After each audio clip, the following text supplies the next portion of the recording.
Welcome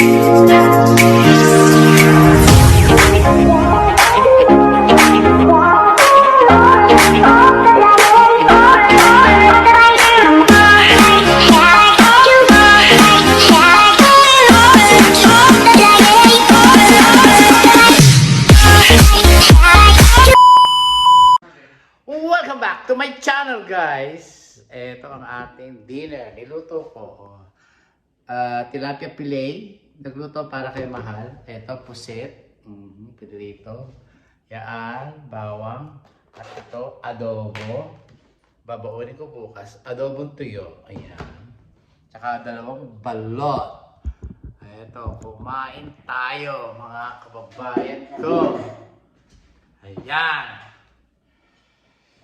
Ay haluin natin to. Ayan. Itlog, kinatad na mangga, kamatis, sibuyas. Ayan. Ayan po. Ayan, ganyan lang po siya. Sarap, mga kababayan ko. Tapos ito, lagay natin yan.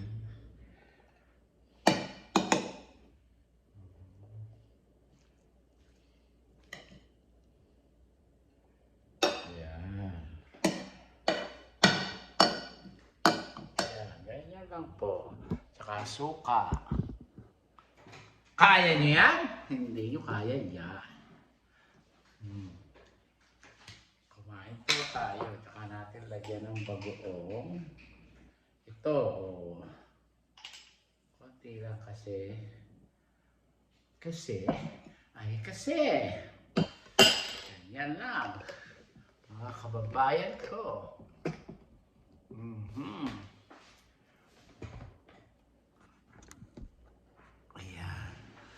Sarap! Pasali ka. Eto, kanin! Kanin, Ganyan. Tayo ay kumain. Gusto ko totong.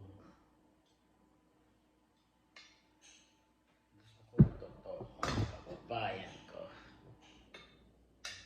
Totoo.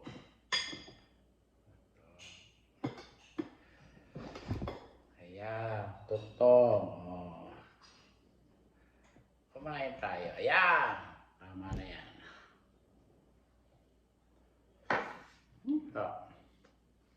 Sarap, mga kababayan ko. Bon appetit, mga kababayan ko. At saka itaas natin itong paa ko.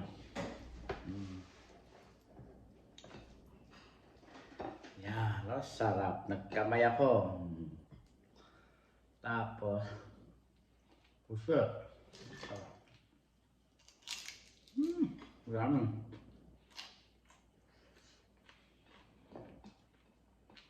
Sarap po.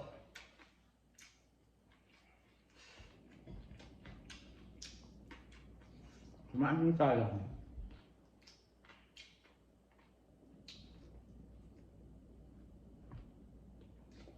Gumawa ka ng baboy.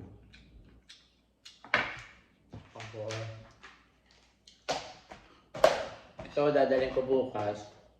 At saka itong hiniwang kamatis at saka mangga. Sarap. Ang sarap ng kain ko, mga kababayan ko.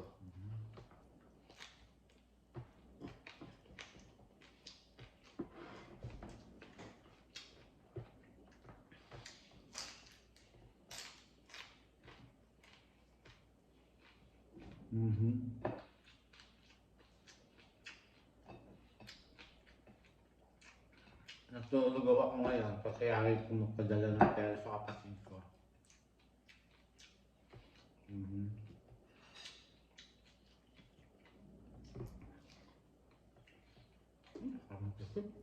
Ang dahil naman ito, mura pa. Sa bahay ako binili.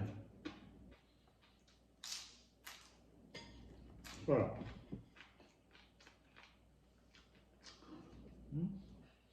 Adobo. Bagay na bagay dito. Kasi sa hiniwa ko mangga at saka sibuyas at saka kamatis. Kumbaga kung dalawang itlog na kulang. Ito balot. Kakainin natin. Sarap. Sarap.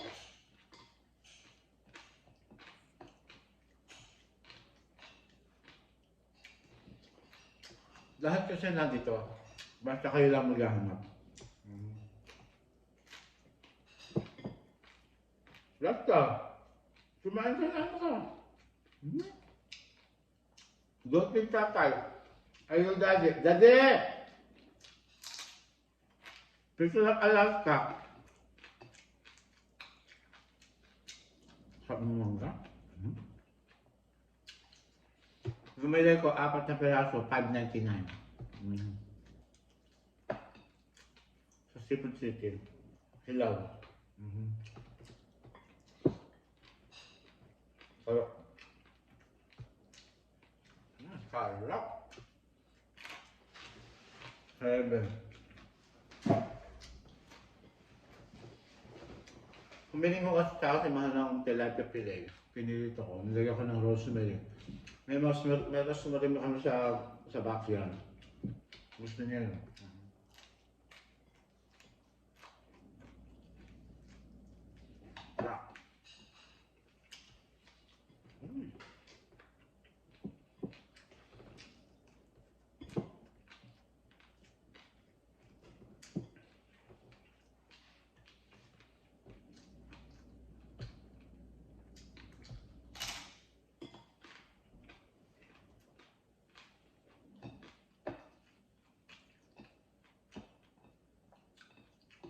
Isip ako ng isip, bumabalik yung mga iniisip ko. Yung mga alaala ng tatay at nanay ko.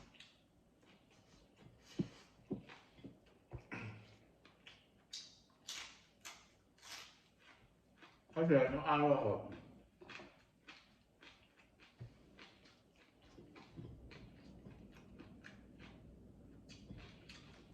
sampu sila magkakapatid. Pag mahuli yung tatay ko, parang ako kanina.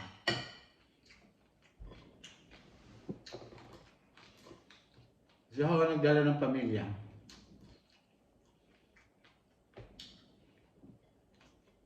Binata pa lang yung tatay ko.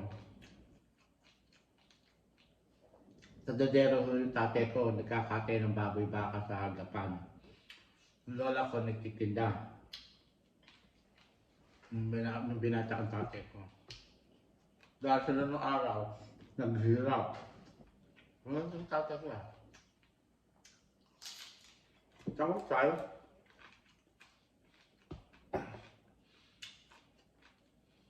Siyempre anak, lahat ng kita ko, bibigay ko kay nanay. Ganun.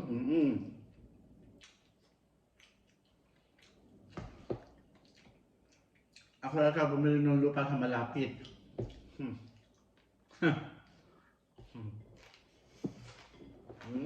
Gano'n.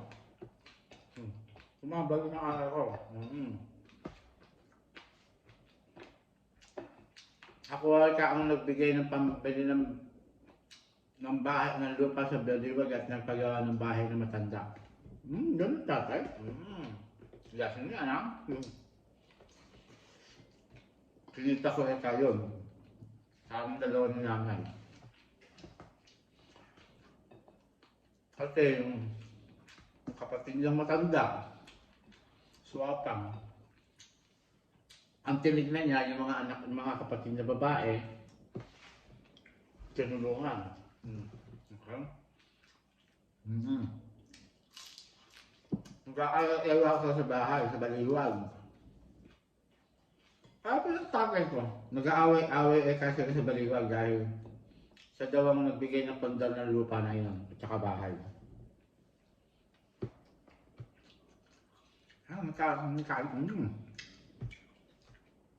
Kaya ang tatay, kasi mo, ang lolo mo, pinuwi ako sa Tumana, nagpatag kami ng lupa dahil nakakita ng lupa bakante doon na puro bundok at puro mga puno kahoy, mga talahid. Nilawag namin ng lolo mo yun. Oo. Kaya ano nga. Siyempre, gusto mag-aral ng mga kapatid ko. Nagtrabaho sa Binyang Laguna. Tapos tayo, ang sweldo ko, binibigay ko sa lola mo para pampaaral ng tiyahin mo, dentista. Kaya pag napunta tayo sa Binyang Laguna, doon ka pinanganak. 1964 ka pinanganak doon.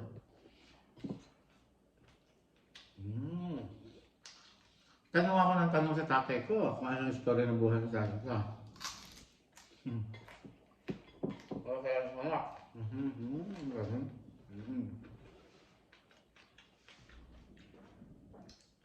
Inilayo ako ng tatay, dinala ko dito sa Tamana.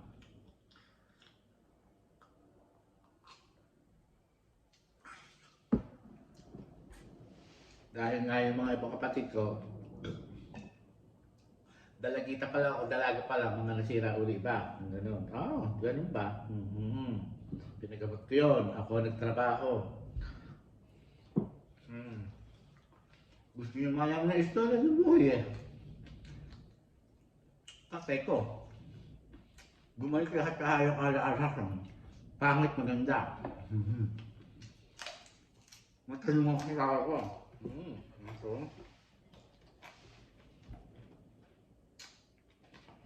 Kala pala, ang tatay ko, gustong-gusto niya magtayo ng ano tayo, hardware sa Kabaliwag dahil meron pa rin siya doon.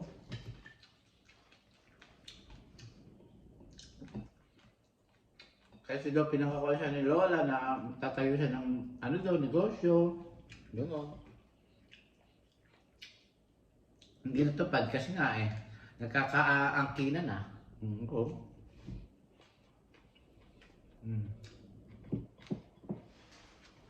Bakit?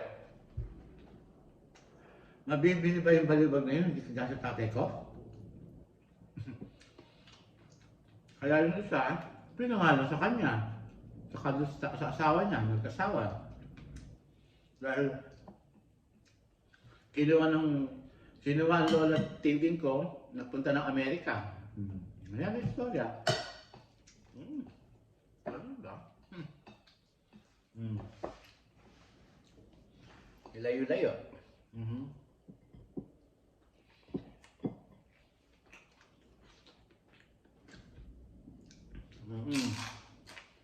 Nga, ayaw nila sa Nueva Ecija. Sabi nila, anak, ayaw nila sa Nueva Ecija, kaya sa Baliw sila napunta. Sabi.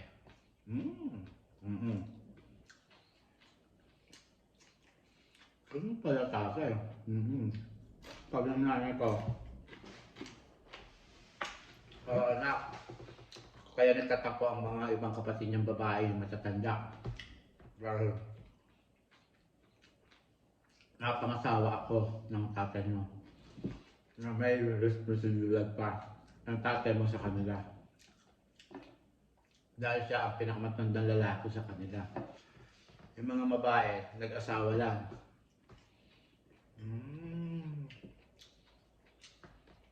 Kaya pala yung perfecta para hindi madihado yung mga kapatid na babae. Pinangalan sa tiyahin namin na dentista. Na hindi madihado.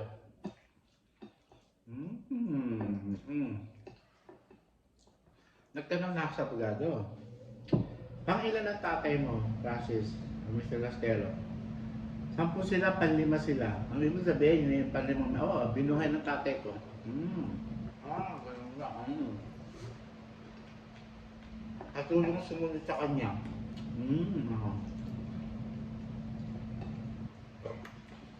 Bakit tayo ka?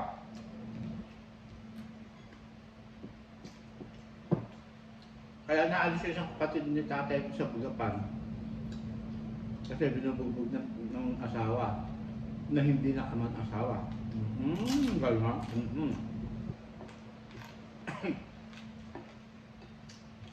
Ganun ba?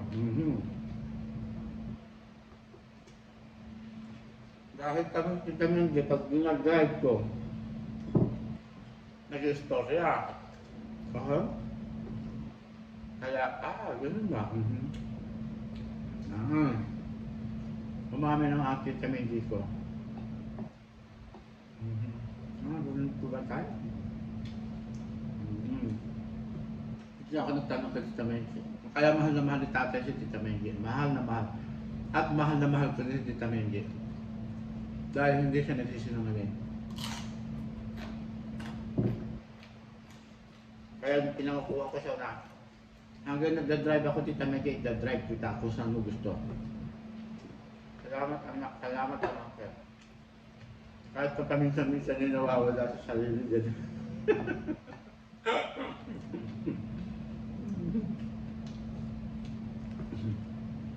Kasi sinabihan ko, tumatawag yung kapatid niya sa akin. Ganun ako kapatid, hindi mo paano tayo matin yung auntie mo. Sasagutin ko, sinabihan na akong dalawa pa kaming bakla. Bakit siya magsatatawag sa akin, sabi ko. Kaya sinabi ko, kaya ayun, galit na galit. Kilala ko yung tiyahin niya, yung kapatid niya na yun. Pag nagalit yung galit sa lahat.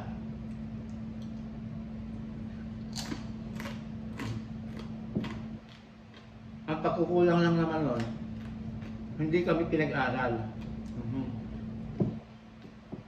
Hindi ka tumanaw na pinag-aral kami.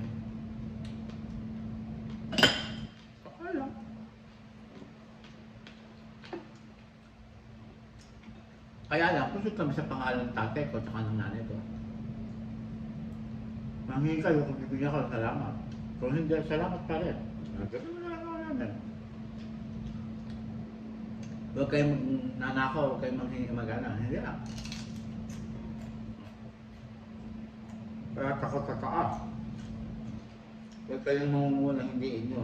At kayo yung mga angkin na hindi sa inyo. Okay.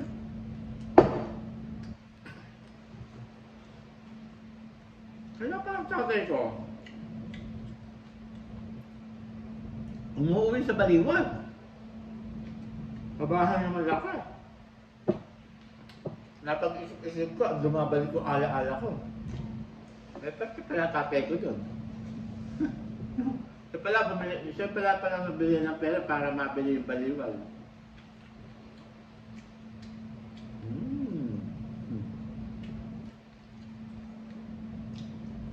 Na pinangalan ng pag-artista. Kasi siya nag-alaga kay Lola, siya nagdala sa Amerika. Tatay ko nagkakasakit. Narinig ko sa taas. Nanay ko! Nanay ko! Nanay ko! Gumagano ng tatay ko. May sakit na sa tiyan. Tumutulo lalo ako sa baba. Wala akong magawa.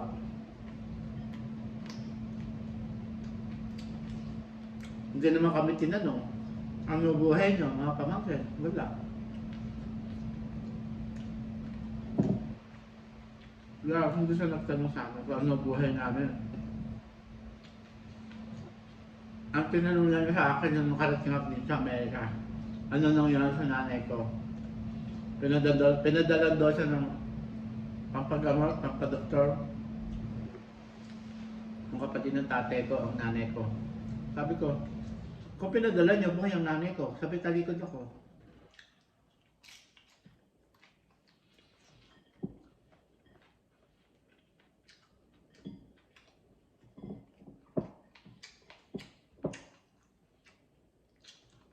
Saka wala naman ako narinig na mahal na mahal nila yung tatay ko. Si Tita Menji lang ang nagsalita. Tita Menji lang. Gusto ko umiyak pero ayoko umiyak. Si Tita Menji lang ang nagsalita na mahal niya ang tatay ko. Kaya laki ng pagsisisi ni Tita Menji. Umiyak sa akin pag sinasalan. Mama, kayo ka lang magalit sa akin ha, gano'n. Na hindi ako umuwi nang namatay ang kuyang. Pero mahal na mahal ko ang kuyang. Kami ang magkasunod. Hindi lang po ako nakagalit, sabi ko. Hindi pa ako marunong magtanim ng galit sa dibdib ko. Yung sa akin po, tampo lang. Tatampo lang po ako.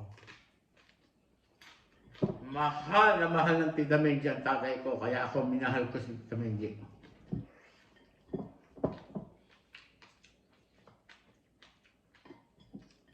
Dahil ang tatay mo lang ang tumulong sa akin sa paghahanap buhay. Magbigay ng paninda.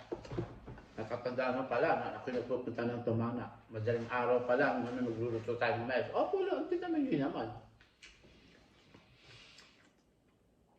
Kahit medyo malasing o kahit na may alagihay ang tatay ko, nagluluto ng mais.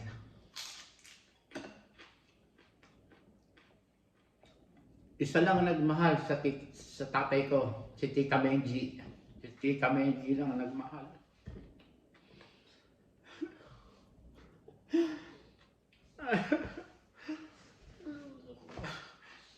Ang Tita Menji ko lang ang nagmahal.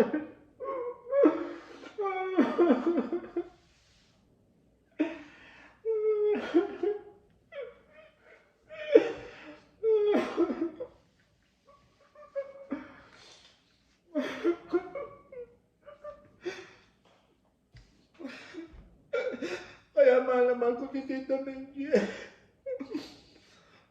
Pinakamahal ko yun. Dahil minahal niya ang tatay ko.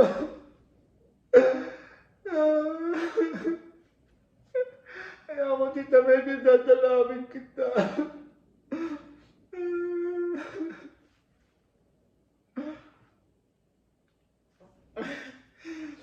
Ayoko na.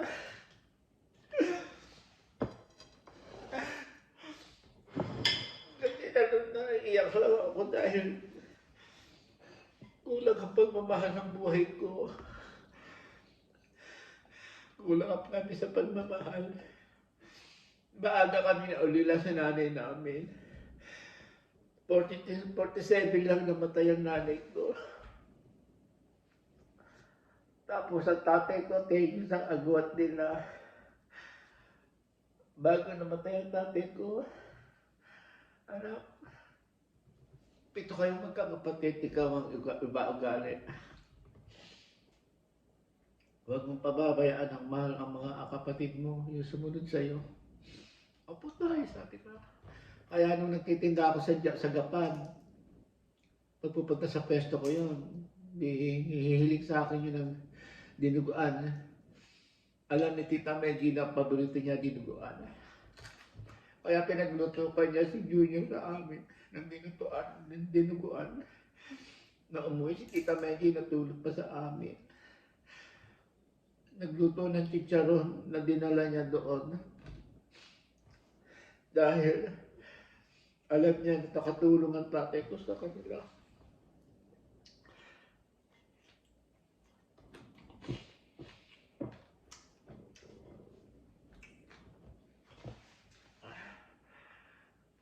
Kaya ngayon, umiinom lang ako ng pampakalma. Umiinom ako kanina.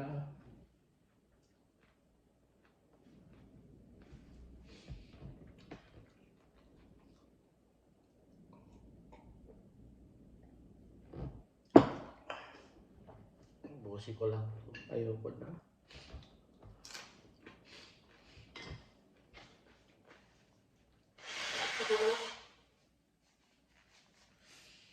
Kaya pala ako binuhay ng Panginoon dahil meron pala akong gagampan ng papel sa pamilya. Kaya hindi pa ako kinukuha ng tatay ko dahil may gagawin pa pala ako sa pamilya ko.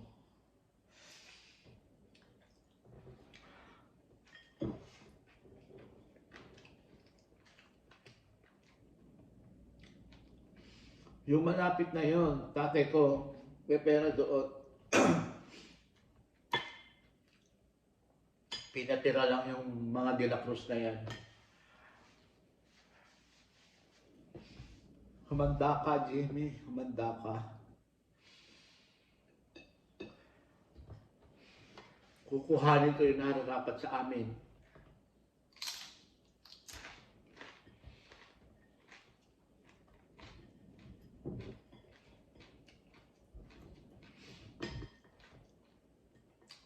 Isa kang lusaw. Lusaw sa pamilya. Napapabili ang tatay ko ng bukid dahil gusto ng bukid ng tatay ko. Sinong-try niyong magninang para kayo timawa sa pera.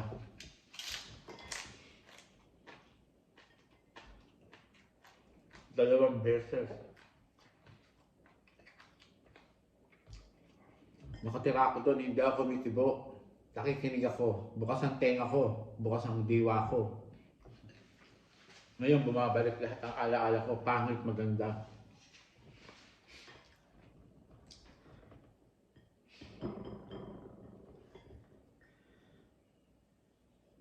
Dahil pinagbili sa amin. Ang pinagbilin lang sa amin ng tatay ko, ang tita Menji at saka yung dentista. Mahalin daw namin.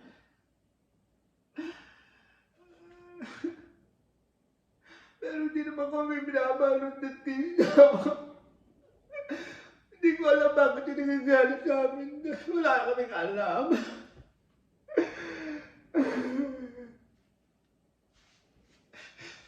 Wala naman kaming alam bakit yung nagagalit. Dahil sumbong yung kapatid niyang babae na pangalan.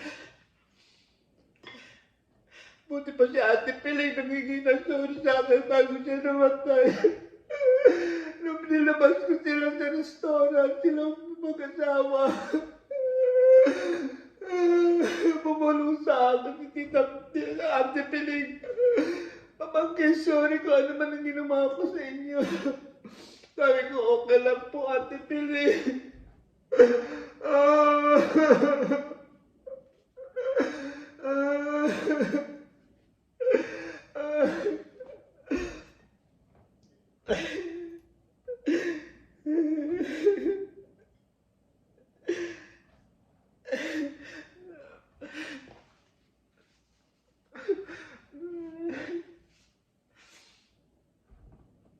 Kaya pala si Ate Sepe, pagka ginugulpi siya ng anak niya, uuwi sa amin kakain, nagugutom yung teacher. Nakakaawa, teacher nagugutom sa amin kakain. Paghahain ng tatay ko, kahit nabulang lang ng mga gulay, may mga pasaan, walang niya ka, Jimmy, kaayop ka.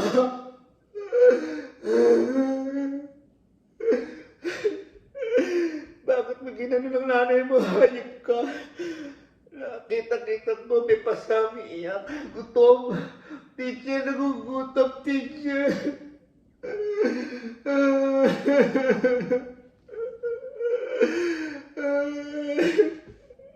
Isusuka mo lahat yan. Isusuka mo yan.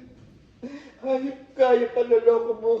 Alam na alam mo, kaya-kaya mo dahil wala mo sa katinoan ng dentista. Kaya-kaya mo pa ikutin ang ulo. Hayop ka.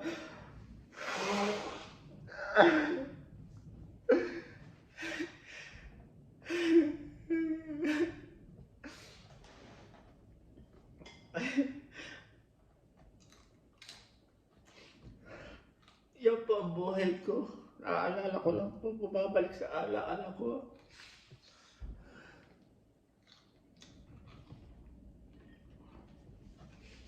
Dahil nung naumpo ko, kahit ano na nangyari, wala.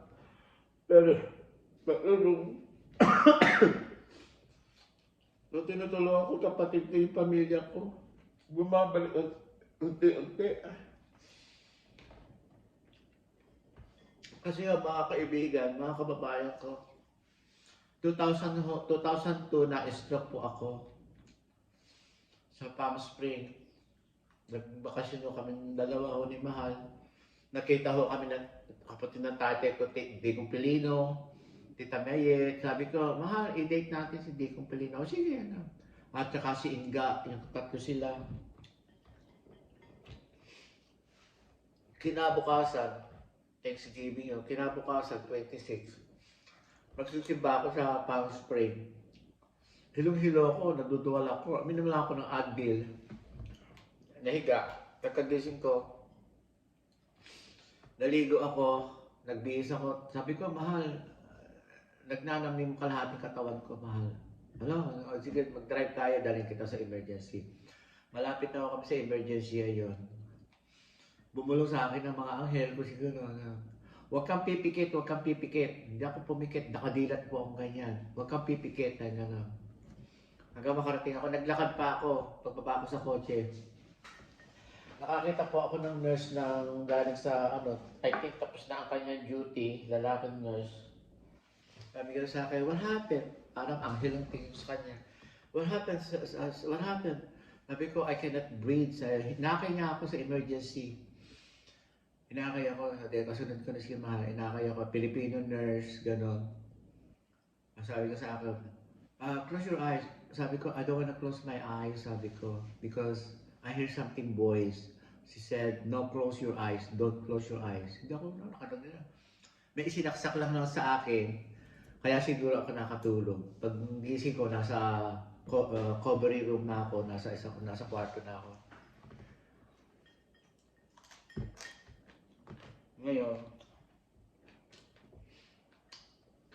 Ngayon, pagdating namin dito sa LA, binuhay ako. Ngayon, talaga binuhay ako. Punta kami sa doktor, Tasidas ng doktor, tapos tasidas na Akala ko naman okay na dahil binigyan na ako ng gamot. Ang tanong ng asawa ko, ni Mahal, bakit niya nakuha yung stroke? Sabi niya gano'n. Sabi niya gano'n. May gamot na, yung ganito, sabi ng Cedars. Kain tayong balot, mga kababayan. Nakaiyak na ako. Ayoko nang umiyak. Nakaiyak na ako. Kumain tayong balot. Ang stress ko, dinadala ko lang dito sa pagkain. Ayoko na. Okay. Kaya sabi gano'n, may gamot na. Na-stop na naman ako. Sabi ko, Mahal, nakita na asawa ko na gano'n ako. Mahal, sabi ko, tumawag dahil siya ay mag-gym. Kutsara here. Punta ng gym. Tumawag ako ng hindi ako nakapikit. Pag lumalakad ako, nabubula ako, kaya gumagapang ako. Dinusak ko yung pintuan, yung dalawang aso ko, ikinulong ko sa kwarto. Tapos, dumating yung paramedic, pinainom ako ng maraming aspirin. Sabi nga sa akin, i-grind it and swallow it. Sabi nga, okay. Mataas yung bahay namin. Sabi niya nga sa akin, can you walk? Yes, sure. Alalayan. Sabi nga, I hold your hand. Your arms. Sabi nga, yes, sure. Sabi ko, okay. Ilang beses ako na-stroke. I think 5, ganun. Kaya hindi na makatarungan.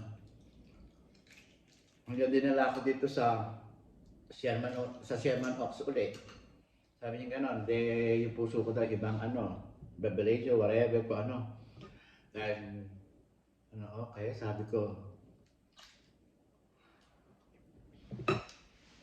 ganda,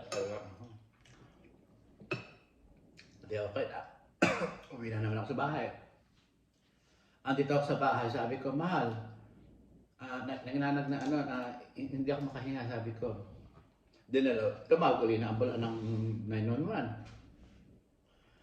Ngayon pinadadala ako sa Cedars-Sinai kasi hindi pala pwede.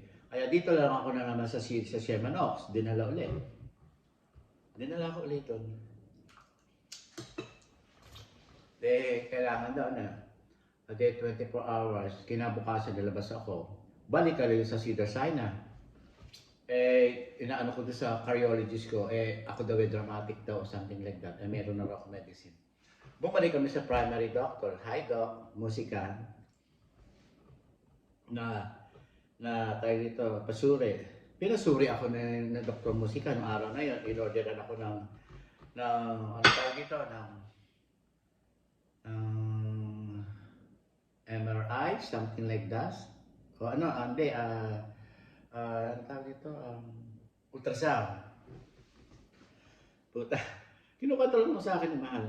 Nagtaranta yung mga technician, kinausap si Mahal. Ba't ako iniwan dito sa kwarto, sabi ko gano'n. Nung pala, katakot na ako ng blood clot dito.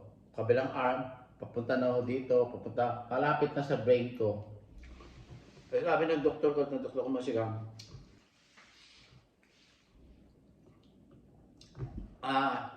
pumunta ka doon sa pharmacy, niresetahan ko siya ng papakalma para hindi siya ma-shock o matakot, whatever. Ayun.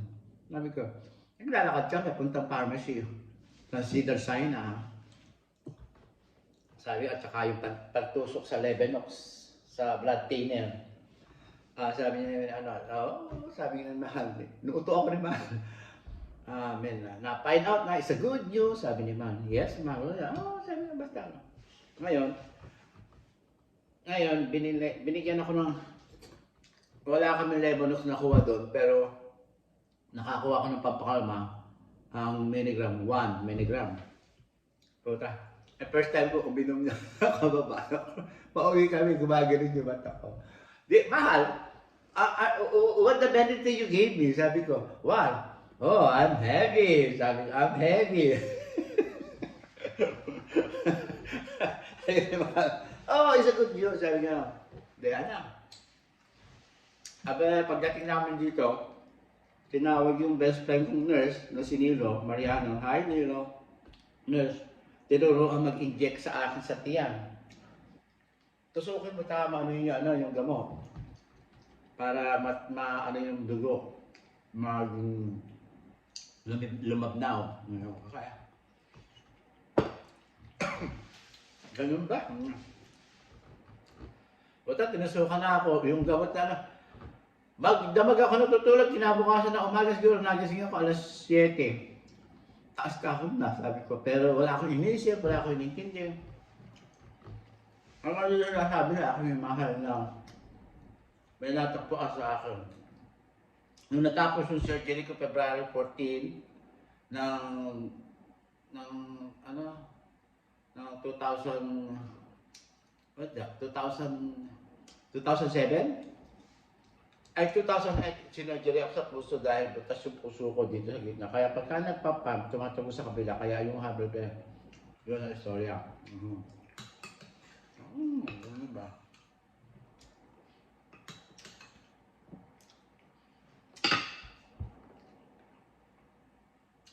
Kaya pagka may problema ako, hindi naman problema.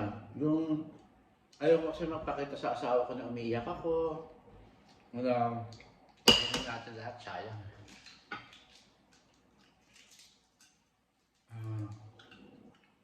Kita Maggie ko, sabi ko,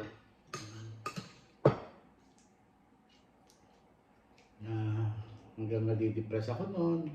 Umiiyak ako doon. Nagugulat siya. Bakit pamangkin? Ano nangyari? Sabi ko, ayoko umiyak doon sa bahay, sabi ko. Dahil nalulungkot ako, mahirap pala natin, medyo walang magulang, wala akong magpagsabihan, wala akong mapagsabihan, wala akong maiyakan, wala akong maano. Dito sa inyo, takot ang Tita Medyo, baka daw napaano. Dito Tita Medyo ko.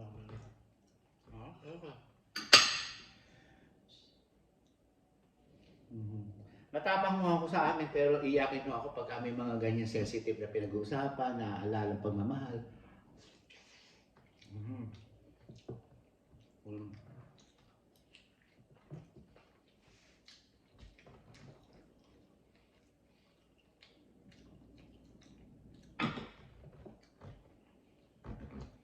Kaya ganyan.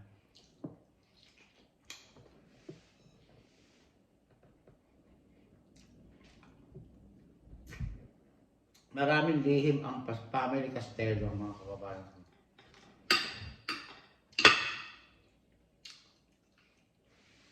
Kaya lang, nung utang doon sa auntie namin ng dentista, nakamatayan na, wala na siya makukuha, kahit siko.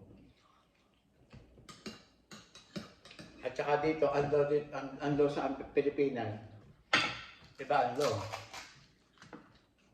Lalo na pagka-agriculture ka sa gitna ng agriculture ka, wala na, at saka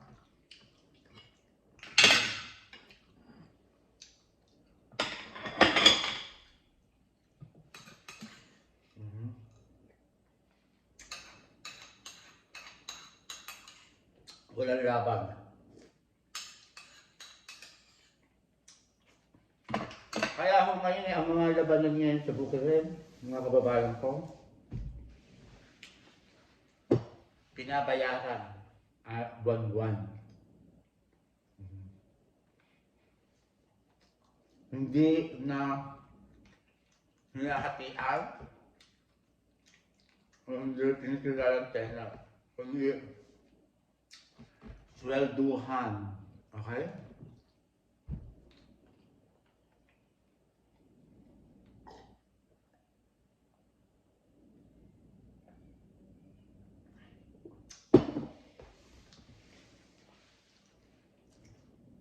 Biruin nyo, meron lupa doon sa Baliwag. 3 malalaking bahay. Yung unang bahay ng lolo at ng lola ko. Kasi ang bahay nung araw noon, yung kapis ba na bintana nung araw, yun, tinibag yun. Inuwi ng tatay ko doon sa Tumana para may bahay kami. Na 4 na poste lang ngayon at saka bintana ng kapis. Yun lang ang kinuha ng tatay ko. Yun lang ang kinuha ng tatay ko. Pero pala, mayroon pala ang tatay ko, nung binata yun, lahat ng kinikita ni tatay, binibigay kay Lola Tinding. Buti ka mo si Lola Tinding, masinop sa pera, binili ng lupa, pinagpagawa ng bahay. Ano.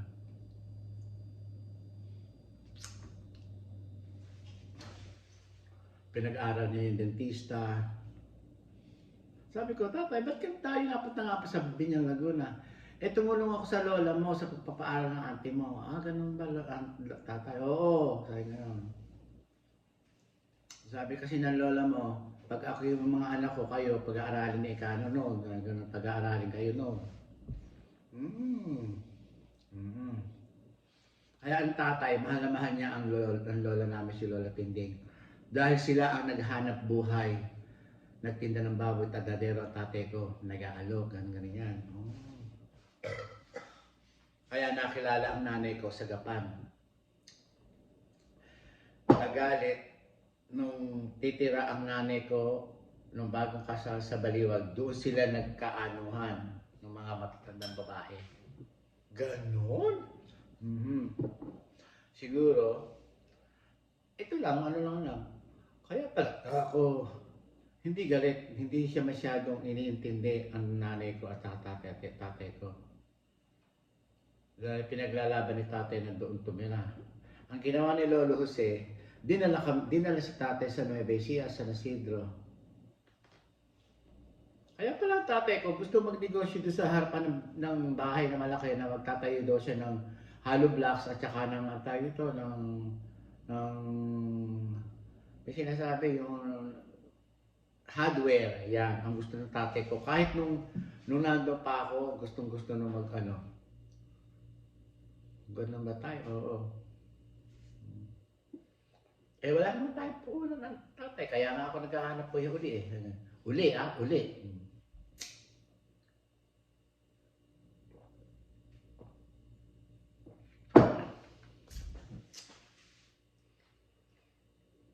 Kaya yun pinadadala siya ng kapatid na dentista, pero hindi bumabaksak sa aming magkakaanak. Hindi ko alam bakit hindi niya binadadala sa mga anak na Periano. Bakit doon sa Impactita, kay Sepe, kay Pileng, hindi si Auntie Pileng, umalis na naman punta kay Nene. Sumunod kay, sino pa to? Si Tita Carmen. Umalis si Tita Carmen na sa San Isidro, napunta na ng Baliwag.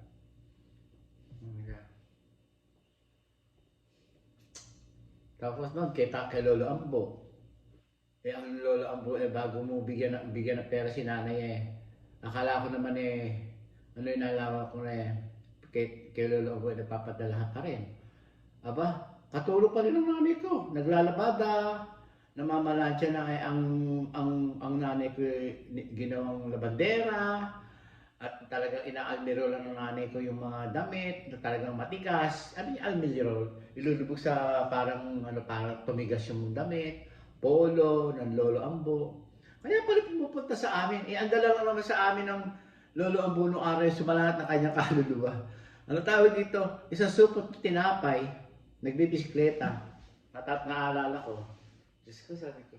Tapos pagka wala kaming bigas, utusan ako ng nanay ko, anak, punta ka kay Lolo Ambo. Ako naman, susunod, sabi ng Lolo Ambo ko, ibig sabihin, gumapang ako doon sa para hindi ako makita ng asawa kasi maramot. Bibigay sa amin bigas, kumuha ka ng bigas doon sa matong, sa kamalig. Magdala ka ng supot o lalagyan. Opo. Diyos ko, yung bigas laon na. Talagang nalalaon ng bigas sa kanila. Kaya lang namin nakakain lalagyan ba namin ng pandan na dahon ng isang katerba para makain, mga kababayan ko. Diyos ko, sabi ko, oh my God. Pag naalala ko oh my God lang ko At least ngayon, nakakain ko lahat ang gusto ko, mga kababayan ko. Hindi ba? Dito, mayroong pusit. Nakakain ko. Itlog, may itlog, kahit na hindi masarap. Basta may itlog na balot. Ay, nako. Maraming po salamat sa inyo, sa inyong watch it, sa inyong panonood at pakikinig sa aking istorya. Sabi ko sa iyo, marami pang istorya ang buhay ko. Mahaba. Kasi 60 anyos ako na rito sa mundong ibabaw. Kaya, Lord, thank you. Binibigyan ako ng buhay at panatag na kalooban. Ganon. Kaya marami po salamat. Next video po tayo. Ayan po. Tilapia pininimahan, pusit, bangga, dadalhin ko yan. Marami po salamat. Thank you. Lagi po sinasabi sa inyo na pray to God every day, every night, every minute. Congratulations ulit sa aking kapatid. Adios. Marami po salamat sa inyo.